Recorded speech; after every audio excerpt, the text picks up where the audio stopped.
जीजा साली रोमांटिक प्रेम कहानी, बेस्ट रोमांटिक लव स्टोरीज। दोस्तों, आज की इस बेस्ट रोमांटिक लव स्टोरीज को पढ़कर आपको बेहद खुशी होगी। ये बेस्ट रोमांटिक लव स्टोरीज एक जीजा और साली की है जो एक दूसरे से बहुत प्यार करते हैं। ये जीजा साली प्रेम कहानी आपको बहुत पसंद आएगी और मुझे उम्मीद है कि इस बेस्ट रोमांटिक लव स्टोरीज को आप पूरा जरूर पढ़ेंगे। मेरी शादी लगभग 1 साल पूरा होने वाला है। इस लव स्टोरी की शुरुआत होती है जब मेरी शादी हुई थी।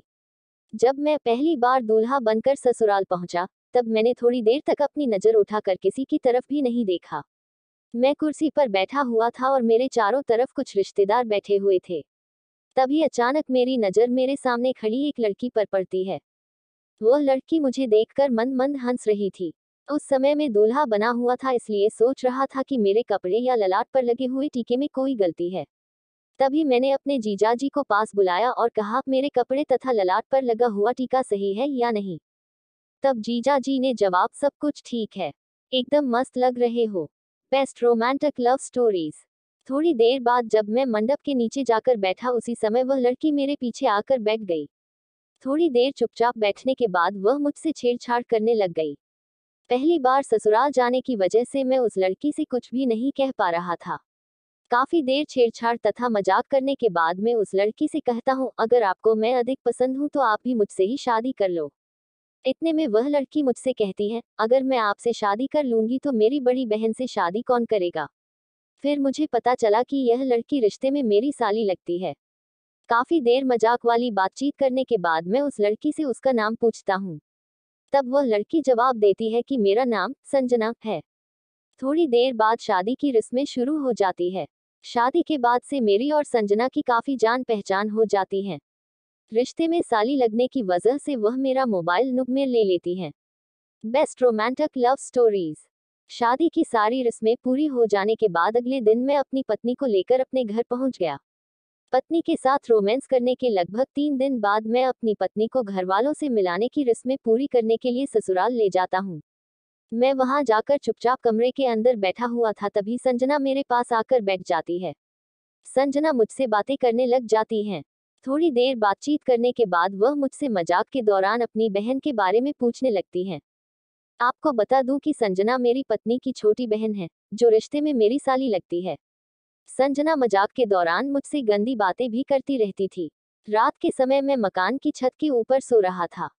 संजना रात में अचानक से मेरे पास आकर सो जाती है, लेकिन इस बात का अंदाजा मुझे बिल्कुल भी नहीं था। मैं गहरी नींद में सो रहा था, तभी अचानक मुझे मेरे पास किसी लड़की के होने का एहसास होता है। Best romantic love story. तभी मैं नींद से उठ जाता हूँ और देखता हूँ कि संजना मेरे पास सो रही थी। मैं संजना को जगाने की कोशिश करता हूँ और कहता हूँ, जल्दी उठो वरना कोई देख लेगा। लेकिन संजना उठने की बजाय मुझसे लिपट कर सो रही थी।